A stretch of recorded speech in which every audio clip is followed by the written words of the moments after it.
नमस्कार, tonight with दीपक चौरसिया में आपका स्वागत है। चुनावी साल में बवाल न हो ऐसा हो नहीं सकता। माहौल बनाने के लिए ऐसा जरूरी होता है। कम से कम नेताओं को तो यही लगता है। देश भर में आज कहां किस बात पर बवाल हुआ और किसने क्या सवाल उछाला, इसका पूरा हिसाब लेकर हम फिर हाजिर हैं। शुरुआत करते हैं महाराष्ट्र से, जहां किसानों का गुस्सा उबल रहा है और दूध सड़कों पर बह रहा है। पूरे महाराष्ट्र में सोमवार से ही दूध उत्पादकों का आंदोलन चल रहा है। कांग्रेस और एनसीपी ने इस आंदोलन को पहले से ही समर्थन दे रखा है और अब शिवसेना भी समर्थन में उतर आई है। शिवसेना ने अपने मुखपत्र सामना में संपादकीय लिखकर दूध उत्पादकों की मांग को जायज ठहराया है। सामना में लिखा गया है कि किसान दूध के दाम में 5 रुपए की बढ़ोतरी की मांग कर रहे हैं। 5 रुपए के लिए उनका आक्रोश चरम पर है। ये उनके लिए जिंदगी और मौत की लड़ाई है। किसान खुशी से सब्जी और दूध सड़क पर नहीं फेंकता। 1 लीटर दूध के लिए किसानों को 30 रुपए की लागत आती है। सरकार ने 27 रुपए प्रति लीटर की कीमत तय की है, लेकिन डेयरी वाले 17 से 25 रुपए का ही भुगतान करते हैं। 1 लीटर पर किसानों को 10 रुपए का नुकसान हो रहा है। हमने कहा था जब हमारी सरकार आएगी तब हम आपकी सब बातें हम सुनेंगे, चाहे दूध का मसला हो, चाहे सब्जी का मसला हो, चाहे गन्ने का मसला हो। लेकिन 4 साल के बाद भी किसान वही मांग लेकर हड़ताल करता है, स्ट्राइक करता है, और हम सिर्फ यहाँ भाषण देंगे विधानसभा में, लोकसभा में, राज्यसभा में। ये ठीक नहीं है। किसानों के आंदोलन से निपटने के लिए अब सरकार भी रास्ते तलाशने में जुट गई है। सरकार ने एक्सपोर्ट जो होते हैं मिल्क और मिल्क प्रोडक्ट्स, मिल्क पाउडर, सब पे 10% एक्सपोर्ट इंसेंटिव देने का निर्णय ले लिया है, अनाउंस कर दिया, नोटिफाई कर दिया। इसके अलावा कुछ राज्यों ने, महाराष्ट्र ने, गुजरात ने अपने लोकल मिल्क प्रोड्यूस के ऊपर सपोर्ट दिया है। कभी कांग्रेस को पानी पी पी कर कोसने वाली मायावती अब राहुल गांधी के खिलाफ एक शब्द तक नहीं सुनना चाहती। आज बीएसपी सुप्रीमो मायावती ने एक इतना बड़ा सियासी कदम उठाया जिससे लगता है कि कांग्रेस के साथ गठबंधन को लेकर वो गंभीर दिख रही हैं। दरअसल बीएसपी के उपाध्यक्ष और नेशनल कोऑर्डिनेटर जयप्रकाश ने कांग्रेस अध्यक्ष राहुल गांधी पर विवादित बयान दे डाला। उन्हें विदेशी खून बता दिया और यहाँ तक कह दिया कि वो कभी पीएम नहीं बन सकते। राहुल के खिलाफ जयप्रकाश की इस बयानबाजी से मायावती भड़क गई और उन्हें पार्टी से निकाल दिया। पहले सुनिए जयप्रकाश ने कहा क्या था। कभी कभी राहुल गांधी जी के बारे में बोला जाता है। मैं आपको बताता हूं, एक बच्चा या तो मां पे जाता है या बाप पे जाता है। किसी पे जाता है, या मां पे या बाप पे। अगर राहुल गांधी अपने बाप राजीव गांधी पे चला जाता तो एक बार के लिए भारत की राजनीति में सफल हो भी सकता था, लेकिन वो अपनी मां पे चला गया और उसकी मां विदेश की है, उसका खून विदेशी है। वो मैं दावे के साथ कहता हूं, भारत की राजनीति में राहुल गांधी कभी सफल नहीं हो सकता। केवल एक अल्टरनेट बचा हुआ है देश के पास, वो है केवल बहन कुमारी मायावती। जयप्रकाश के इस बयान से मायावती भी असहज हो गई। उन्होंने जयप्रकाश को पार्टी से निकाला, साथ ही अपने नेताओं को चेतावनी दे डाली कि ऐसे बयान बर्दाश्त नहीं किए जाएंगे। आज हमारी पार्टी ने नए बने बीएसपी के राष्ट्रीय उपाध्यक्ष श्री जयप्रकाश सिंह को उनके इस पद से तत्काल प्रभाव से हटा दिया गया है। पूरे देश में अपनी पार्टी के सभी छोटे बड़े कार्यकर्ताओं व पदाधिकारियों एवं नेताओं को भी ये चेतावनी देती हूँ, किसी के बारे में भी अनर्गल भाषा का इस्तेमाल ना करें।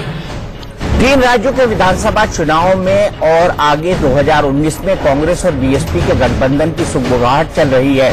ऐसे में गठबंधन बनने से पहले इसकी मजबूती के लिए मायावती ने मिसाल के तौर पर अपने बयान बहादुर वरिष्ठ नेता की छुट्टी कर डाली। कांग्रेस के मुस्लिम पार्टी होने के विवाद के बीच आज पहली बार राहुल गांधी की सफाई सामने आई है। एक अखबार में राहुल के हवाले से छपा था कि कांग्रेस मुसलमानों की पार्टी है। बीजेपी ने इसे मुद्दा बनाया तो कांग्रेस ने कहा कि राहुल ने ऐसा नहीं कहा था। अगर खुद राहुल ने ट्विटर के जरिए सफाई दी है। राहुल ने ट्वीट कर कहा है कि मैं कतार में सबसे आखिर में खड़े शख्स के साथ हूँ, शोषित हाशिए पर खड़े और सताए गए लोगों के साथ हूँ। इनका धर्म, इनकी जाति या आस्था मेरे लिए खास मायने नहीं रखती। जिन्हें भी दर्द है, पीड़ा है, मैं उन्हें गले लगाना चाहता हूँ। मैं नफरत और भय को मिटाना चाहता हूँ। मुझे सभी जीवों से प्यार है। मैं कांग्रेस हूँ। दरअसल अखबार में छपी रिपोर्ट के बहाने पीएम मोदी ने भी राहुल गांधी को निशाने पर लिया था और बीजेपी राहुल पर चौतरफा हमला करने लगी थी। ऐसे में राहुल को खुद आगे आकर अपना बचाव करना पड़ा। हालांकि बीजेपी ने इस सफाई पर भी तंज कस दिया।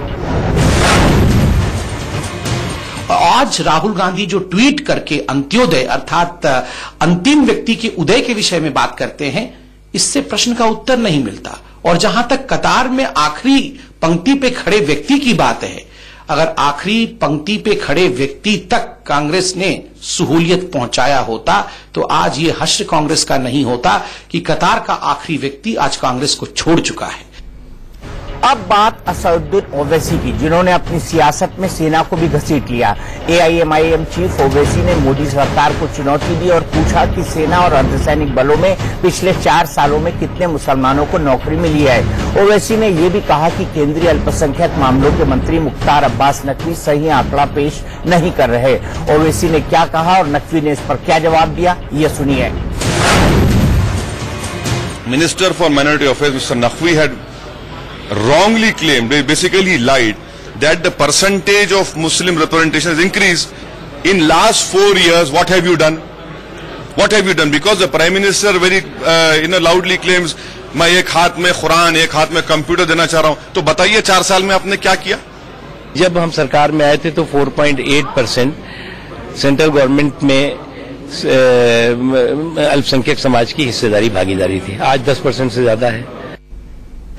कल से संसद का मानसून सत्र शुरू हो रहा है। ये सत्र बवालों की बारिश में धुलेगा या बचेगा, ये भी बताएंगे। लेकिन उससे पहले देखते हैं सियासी गलियारों की कुछ और हलचल। सुहेलदेव भारतीय समाज पार्टी के नेता और यूपी के मंत्री ओम प्रकाश राजभर एक बार फिर बीजेपी से नाराज हैं। पीएम मोदी के पूर्वांचल दौरे में नहीं बुलाए जाने पर उन्होंने नाराजगी जाहिर की। यूपी में पॉलीथीन बैन की धज्जियां मंत्री के सामने ही उड़ती दिखी। कानपुर देहात में मंत्री स्वतंत्र देव सिंह खुद प्लास्टिक के कप और गिलास का इस्तेमाल करते दिखे। त्रिवेंद्रम में मोदी सरकार के खिलाफ कांग्रेस की अगुवाई वाले यूडीएफ ने मोर्चा खोला। यूडीएफ ने केंद्र के खिलाफ नारेबाजी करते हुए राजभवन पर प्रदर्शन किया। कर्नाटक के बागलकोट में बीजेपी विधायक गोविंद कारनोल के बेटे अरुण ने पुलिस वालों के साथ गाली गलौज की। नो पार्किंग जोन में गाड़ी खड़ी करने से पुलिस ने उसे रोका था। कल से संसद का मानसून सत्र शुरू हो रहा है और इस सत्र में मोदी सरकार को अविश्वास प्रस्ताव का सामना करना पड़ेगा। कांग्रेस की अगुवाई में विपक्षी दल सरकार के खिलाफ अविश्वास प्रस्ताव लाने की तैयारी में है। सोमवार को ही कांग्रेस ने विपक्षी दलों के साथ बैठक की, जिसमें अविश्वास प्रस्ताव लाने पर 12 दलों के बीच सहमति बनी। उधर टीडीपी पहले से ही अविश्वास प्रस्ताव लाने की तैयारी में है। आंध्र प्रदेश को स्पेशल स्टेटस की मांग को लेकर टीडीपी अविश्वास प्रस्ताव लाना चाहती है। इसके लिए टीडीपी नेताओं ने आज पटना जाकर आरजेडी सुप्रीमो लालू यादव से मुलाकात की और उनका समर्थन मांगा। टीडीपी समेत बाकी दलों को एकजुट करके कांग्रेस मोदी सरकार के खिलाफ अविश्वास प्रस्ताव की अगुवाई करेगी। जो 12 पार्टी कल अटेंड हो गए थे, तो उन्होंने सभी ने ये माना है कि हम एक वोट ऑफ नो कॉन्फिडेंस लाना चाहिए। और वोट ऑफ नो कॉन्फिडेंस अगर हम प्रस्तुत करेंगे तो उसमें ये सारी चीजें आ जाएगी और हर आदमी, हर पार्टी, हर समस्या के ऊपर बात करेगा। उधर सरकार ने साफ कर दिया है कि हमारे पास बहुमत है और हम अविश्वास प्रस्ताव का सामना करने के लिए तैयार हैं। ये जो प्रस्ताव विपक्ष लाने वाला है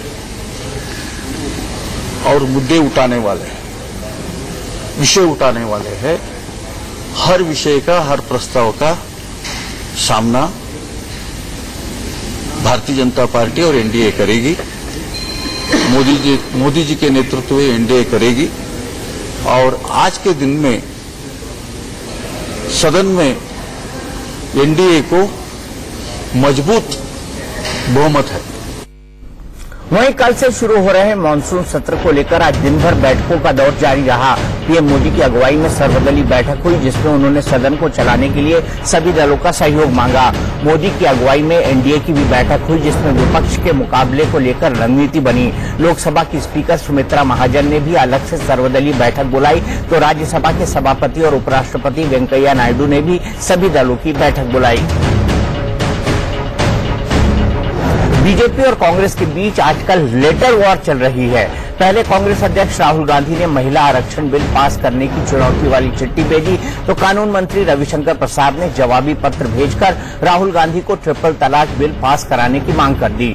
रविशंकर प्रसाद ने चिट्ठी में लिखा है कि मैं बीजेपी और कांग्रेस के बीच नई डील की पेशकश करता हूं। दोनों पार्टियां संसद में महिला आरक्षण, ट्रिपल तलाक और निकाह हलाला के खिलाफ बिल पास कराने के लिए साथ आए।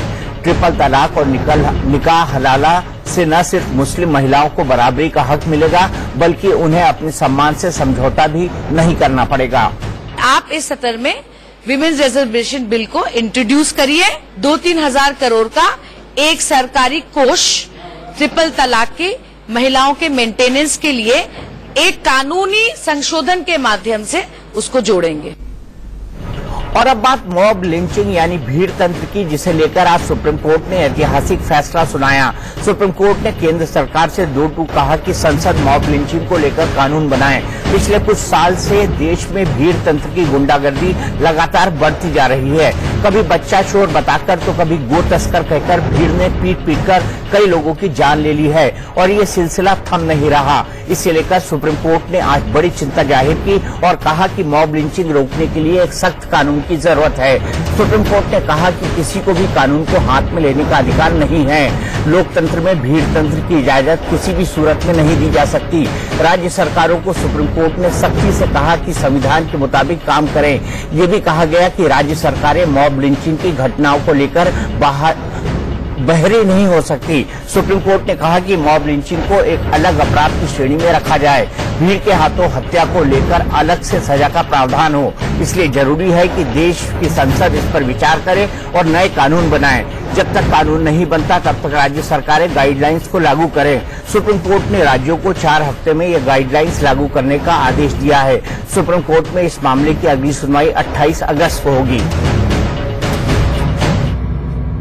मैं माननीय सुप्रीम कोर्ट का बहुत ज्यादा शुक्रगुजार हूं कि आज उन्होंने ये कड़ा फैसला किया उन्होंने, और ये दायित्व बनाया राज्य सरकारों का कि एक सोशल इंक्लूसिव स्टेट बनाया जाए, और ये कहा कि भीड़ तंत्र की कोई जगह नहीं है, कोई स्थान नहीं है लोकतंत्र के अंदर।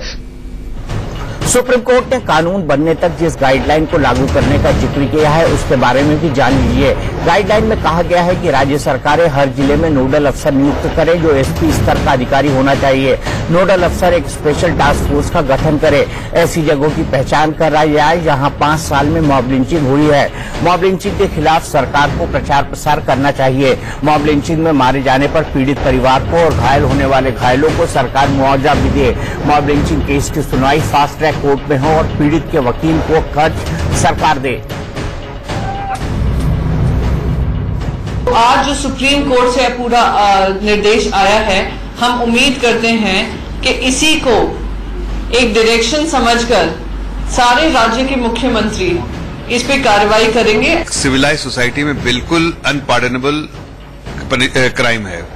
ऐसे में सुप्रीम कोर्ट की भी अगर आप जो रूलिंग आई है उसी दिशा में आई, जो हम बार बार हमारे सीनियर लीडर्स, हमारी पार्टी और हमारी सरकार कहती आ रही है, उसी चीज को सुप्रीम कोर्ट ने भी उसी बात को दोहराया। और मॉब लिंचिंग पर लगाम क्यों जरूरी है, उसके लिए पिछले कुछ सालों के आंकड़ों को देखना जरूरी है। बच्चा चोरी की अफवाह के चलते साल 2017 से अब तक 32 लोगों को पीट कर भीड़ ने मार डाला। सिर्फ इस साल व्हाट्सएप के जरिए अफवाह फैलाने के बाद 21 लोगों की जान भीड़ ने ले ली। गोरक्षा के नाम पर हुई मॉब लिंचिंग की चपेट में आने से साल 2015 में अब तक 100 से ज्यादा लोगों की जान गई है।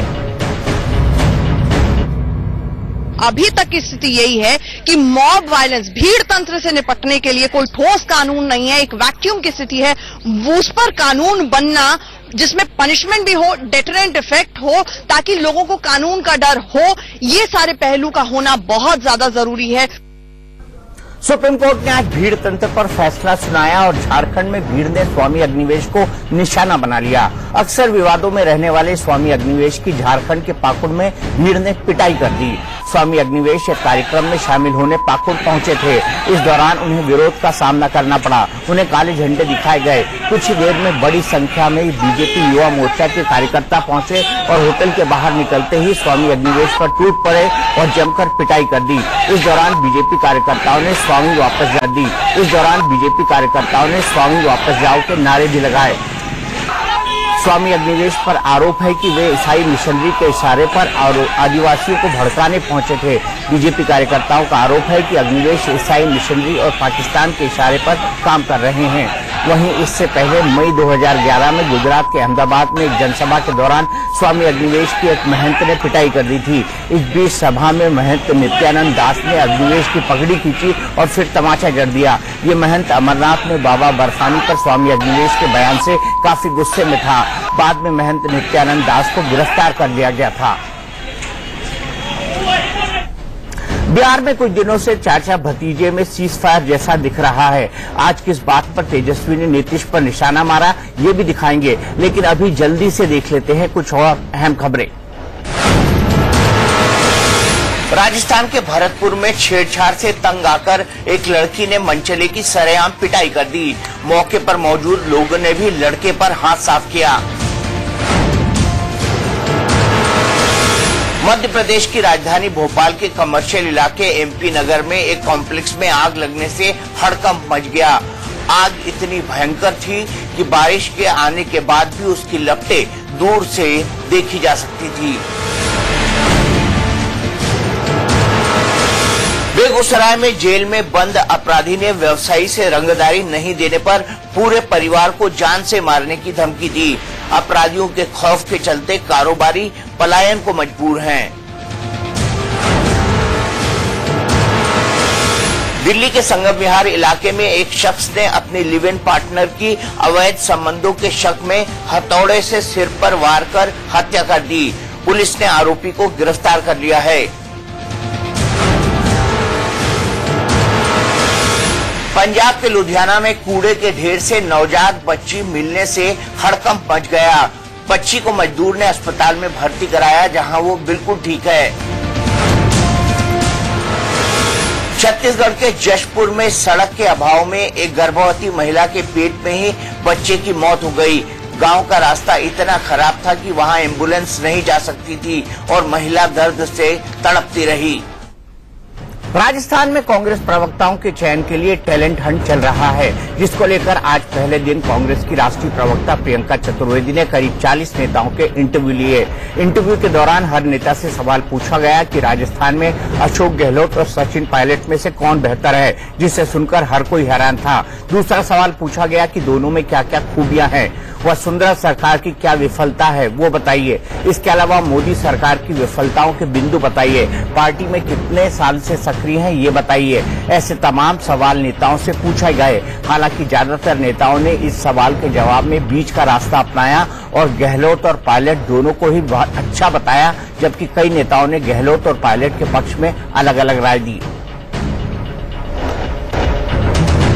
2019 के चुनाव में बिहार में विशेष राज्य का दर्जा एक बड़ा मुद्दा बनने जा रहा है और इसका संकेत आरजेडी ने दे दिया। आरजेडी सुप्रीमो लालू यादव के बेटे और विधानसभा में नेता विपक्ष तेजस्वी यादव ने बिहार को अब तक विशेष राज्य का दर्जा नहीं मिलने पर सीएम नीतीश कुमार को निशाने पर लिया और ट्वीट कर तंज भी कसा।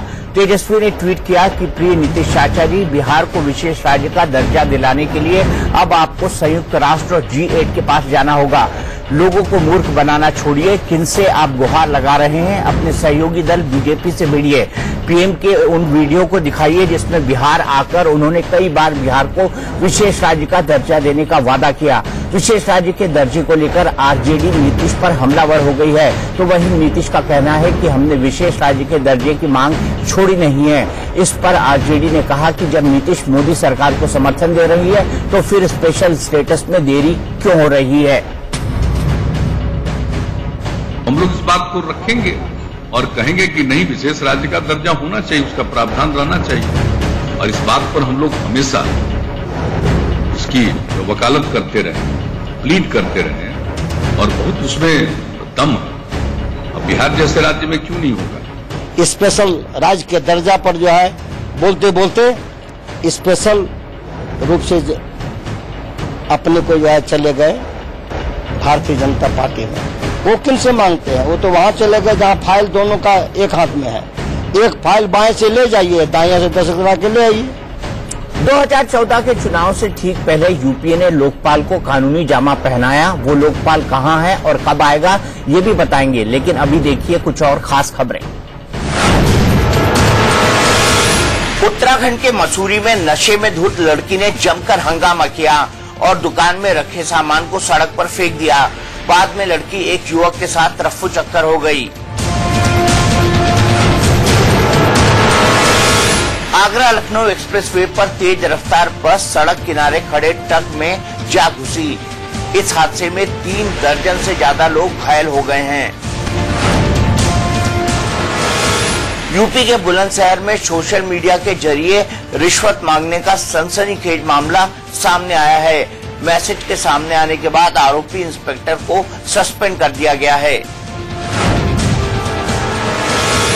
यूपी के कानपुर में एक दलित युवक की पिटाई का वीडियो सामने आया है। दबंगों ने लाठी डंडे से युवक की पिटाई कर दी। ये पूरी घटना सीसीटीवी में कैद हो गई है। यूपी के मेरठ में बस में महिला से मनचलों ने छेड़छाड़ और बदसलूकी की। हैरान करने वाली बात यह है कि दूसरे यात्रियों ने भी युवकों को रोकने की कोशिश नहीं की। पीड़ित ने पुलिस के सामने शिकायत की है। राजस्थान के ब्यावर में कुएं में एक लड़की गिर गई, जिसे रेस्क्यू के जरिए बाहर निकाला गया। फिलहाल लड़की को अस्पताल में भर्ती कराया गया है। अगला लोकसभा चुनाव करीब आ गया है, लेकिन अब तक देश को लोकपाल नहीं मिला। लग रहा है कि लोकपाल को लेकर इंतजार अभी और लंबा खिंचने वाला है। आज सुप्रीम कोर्ट में लोकपाल की नियुक्ति के लेकर सुनवाई हुई, जहां सरकार ने हाई पावर सर्च कमेटी की बैठक का हवाला दे दिया। सरकार को आज सुप्रीम कोर्ट को बताना था कि लोकपाल की नियुक्ति कब होगी, लेकिन सरकार ने ये नहीं बताया कि लोकपाल की नियुक्ति कब करेंगे। लोकपाल की नियुक्ति को लेकर सरकार की तरफ से कोई समय सीमा भी नहीं दी गई है। केंद्र सरकार ने कहा है कि लोकपाल की नियुक्ति को लेकर पीएम की अगुवाई में 19 जुलाई को हाई पावर सर्च कमेटी की बैठक है। सरकार ने भरोसा दिया कि ये कमेटी लोकपाल के नाम पर सुझाव देगी। इस पर सुप्रीम कोर्ट ने कहा कि जब बैठक तय है तो हम अभी कोई आदेश पारित नहीं करेंगे। सुप्रीम कोर्ट ने लोकपाल की नियुक्ति पर अगली सुनवाई 24 जुलाई को फिक्स की है। क्या बॉलीवुड में कास्टिंग काउच का गंदा खेल बंद हो जाएगा, ये भी बताएंगे, लेकिन अभी कुछ और महत्वपूर्ण खबरों पर एक नजर।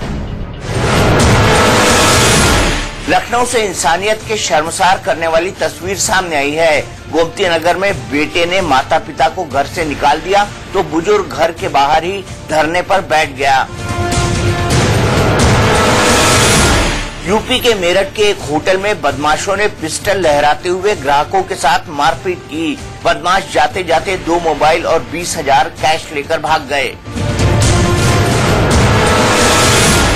यूपी के हाथरस जिला अस्पताल में बाइक चोरी करते हुए एक युवक को भीड़ ने रंगे हाथ पकड़ लिया और फिर उसकी जमकर पिटाई कर दी।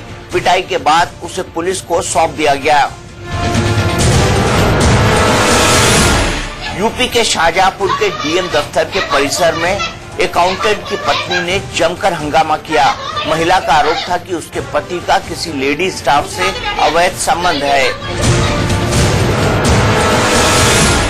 बिहार के मोतिहारी के सब डिवीजन कोर्ट में हुए शूटआउट का सीसीटीवी वीडियो सामने आया है। अपने साथी कैदी को छुड़ाने आए अपराधियों की गोली गलती से उसे लग गई और उसकी मौत हो गई। राजस्थान में बिलावल भुट्टो क्या चुनाव में कोई करिश्मा दिखा पाएंगे? पंजाब से महाराष्ट्र तक पुलिस वाले क्यों पिट रहे हैं और लड़कियों के चेहरे ढकने से किसको दिक्कत हो रही है? ये तमाम खबरें आपको दिखाएंगे, लेकिन पहले बात बॉलीवुड के बदनाम कास्टिंग काउच की। बॉलीवुड में कई एक्ट्रेस ये आरोप लगा चुकी हैं कि उन्हें रोल के बदले यौन शोषण से जूझना पड़ा। पहली बार कास्टिंग काउच और एंटरटेनमेंट इंडस्ट्री में यौन शोषण को रोकने के लिए सरकार सामने आई है। इस पर लगाम लगाने के लिए केंद्रीय मंत्री मेनका गांधी ने बड़ी पहल की है, जिसके नतीजे भी सामने आने लगे हैं। मेनका गांधी ने फिल्म प्रोडक्शन कंपनियों से यौन उत्पीड़न विरोधी कानून के पालन पर रिपोर्ट मांगी है। बॉलीवुड के 7 प्रोड्यूसर्स ने अपने प्रोडक्शन हाउस की रिपोर्ट मेनका गांधी को भेज दी है। मेनका ने कुछ वक्त पहले बॉलीवुड के सभी फिल्म, टीवी और प्रोडक्शन कंपनियों को उनकी आंतरिक शिकायत को मिलने वाली उनकी कमेटी को मिलने वाली यौन शोषण की शिकायतों की पूरी जानकारी मांगी थी, जिसकी रिपोर्ट उन्हें मिलने लगी है। मेनका गांधी ने ट्वीट कर रिपोर्ट भेजने वाले सभी प्रोडक्शन हाउस को धन्यवाद कहा है। उन्होंने लिखा है, ये जानकर उत्साह होता है कि बॉलीवुड की 7 फिल्म निर्माण कंपनियों ने मेरे निवेदन को पहले ही स्वीकार कर लिया और वह सभी कंपनियां अपने कार्यस्थल पर यौन शोषण अधिनियम से जुड़ गई हैं। दरअसल बीते साल हॉलीवुड की कई अभिनेत्रियों ने फिल्म निर्माता हार्वे विस्टीन पर यौन शोषण का आरोप लगाया था, जिसके बाद दुनिया भर में महिलाओं ने मीटू मुहिम शुरुआत की थी। बॉलीवुड में भी उसी के बाद मीटू कैंपेन शुरू हो गया था। देश को कई बड़ी हस्तियां देने वाला मेरठ कॉलेज एक बार फिर से सुर्खियों में है। इस बार मेरठ कॉलेज का एक फैसला हैरान कर रहा है। कॉलेज ने लड़कियों के स्कार्फ पहनने पर पाबंदी लगा दी है। कॉलेज प्रशासन ने तय किया है कि अब कोई भी छात्रा कॉलेज में मुंह पर कपड़ा बांधकर नहीं आएगी। केवल उन्हीं छात्राओं को कैंपस में दाखिल होने दिया जाएगा जिनके पास आई कार्ड होगा। कॉलेज की चीफ प्रोक्टर अलका चौधरी ने एक चेकिंग अभियान भी चलाया है, जिसमें कई ऐसे छात्रों को फटकार लगाई गई है जो पार्क में बैठे पाए गए। साथ ही मुंह पर स्कार्फ बांधकर चल रही छात्राओं को स्कार्फ उतारने को कहा गया।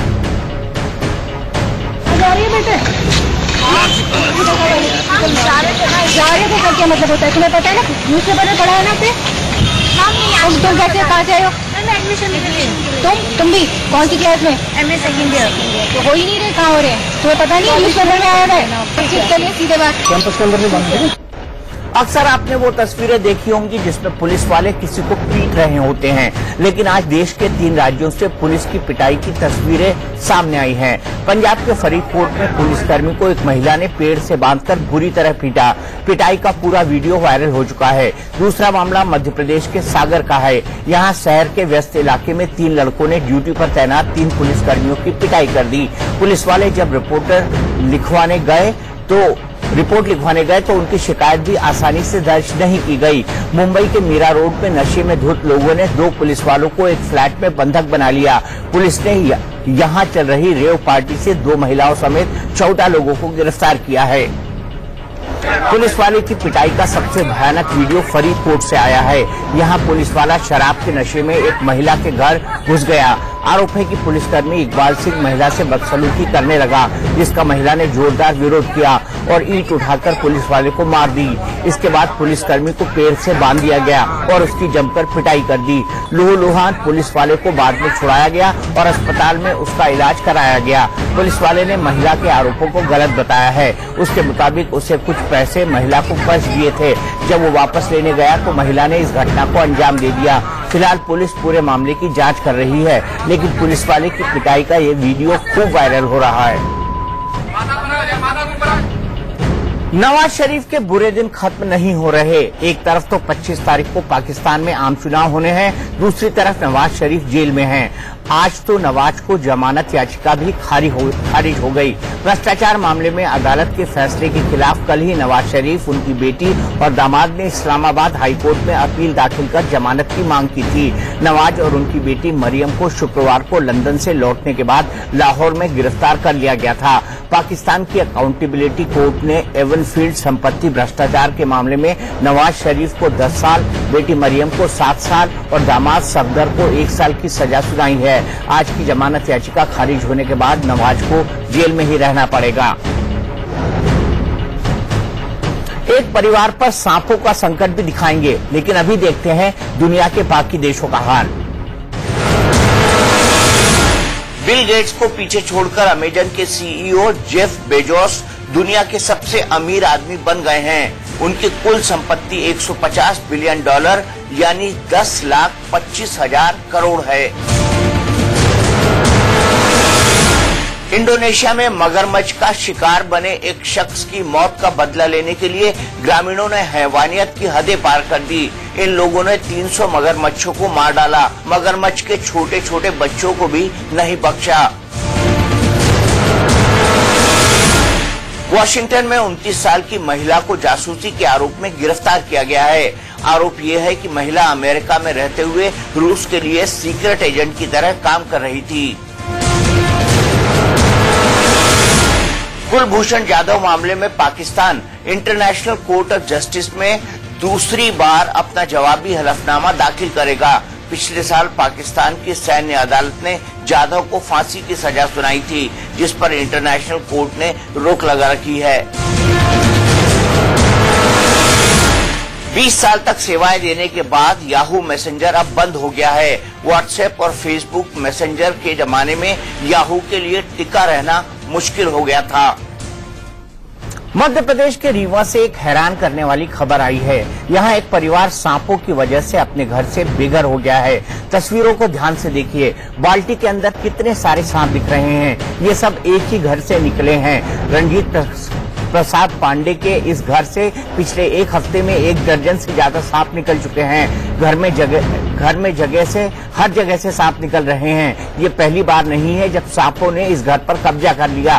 पिछले साल भी इस घर की यही हालत थी। परिवार ने सपेरे को भी बुलाया लेकिन कोई फायदा नहीं हुआ। अब परिवार घर छोड़कर बाहर ही रह रहा है। प्रशासन से परिवार को अभी तक कोई मदद नहीं मिली है। पैरों तले जमीन खिसकने का मुहावरा तो आपने कई बार सुना होगा, लेकिन आज हम आपको दिखाने जा रहे हैं कि जब पैरों तले जमीन खिसकती है तो क्या होता है। देखिए कैसे जमीन खिसक रही है। पहाड़ों से घिरी घाटी में जमीन खिसकने लगी, जिसे देखने के लिए लोगों की भीड़ जमा हो गई। गौर से देखिए कैसे जमीन अपनी जगह से आगे बढ़ती जा रही है। अब ये दूसरा वीडियो देखिए, पूरा का पूरा पहाड़ खिसककर आगे की तरफ गिरने लगा। ये दोनों तस्वीरें मंगोलिया की है, जिन्हें लोगों ने अपने मोबाइल में कैद कर लिया। दरअसल धरती के नीचे प्लेट अपनी ही जगह से हिलने लगी, जिसके बाद धरती में यह हलचल दिखाई दी। इस वीडियो को देखकर तो यही लगता है कि पैरों तले जमीन खिसक रही है। श्रीलंका के क्रिकेट टीम के कप्तान दिनेश चांदीमल, कोच चंडिका और मैनेजर पर 6 मैचों का प्रतिबंध लगा है। आईसीसी ने इन्हें भावना का नुकसान पहुंचाने का जिम्मेदार पाया। टीम इंडिया के खिलाड़ी केएल राहुल फिल्म एक्ट्रेस निधि अग्रवाल के साथ लंदन में लव डेट पर नजर आए। टीम इंडिया इंग्लैंड के साथ सीरीज खेल रही है, वहीं निधि मुन्ना माइकल की शूटिंग कर रही हैं। गोल्फ के प्रति अमेरिका के राष्ट्रपति डोनाल्ड ट्रंप की दीवानगी एक बार फिर दिखी। अपने व्यस्त कार्यक्रम से समय निकालकर स्कॉटलैंड में ट्रंप ने गोल्फ खेला। जन्मदिन से पहले प्रियंका चोपड़ा का एक वीडियो वायरल हो रहा है, जिसमें वो पिंक ड्रेस में सड़कों पर नाचती दिख रही हैं। कल प्रियंका का जन्मदिन है। ट्रेडिशनल लुक में दर्शकों का दिल चुराने वाली सपना चौधरी का नया अंदाज सामने आया है। एक स्टेज शो में सपना वेस्टर्न ड्रेस में जबरदस्त डांस करती हुई नजर आई।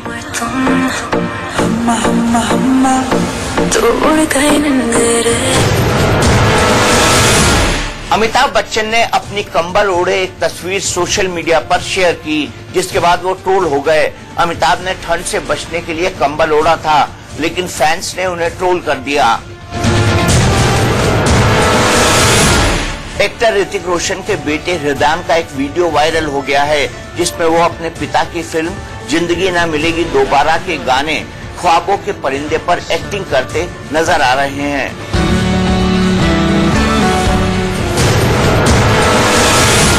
सीरियल और फिल्मों में अक्सर मां का किरदार निभाने वाली एक्ट्रेस रीता भादुड़ी का 62 साल की उम्र में निधन हो गया।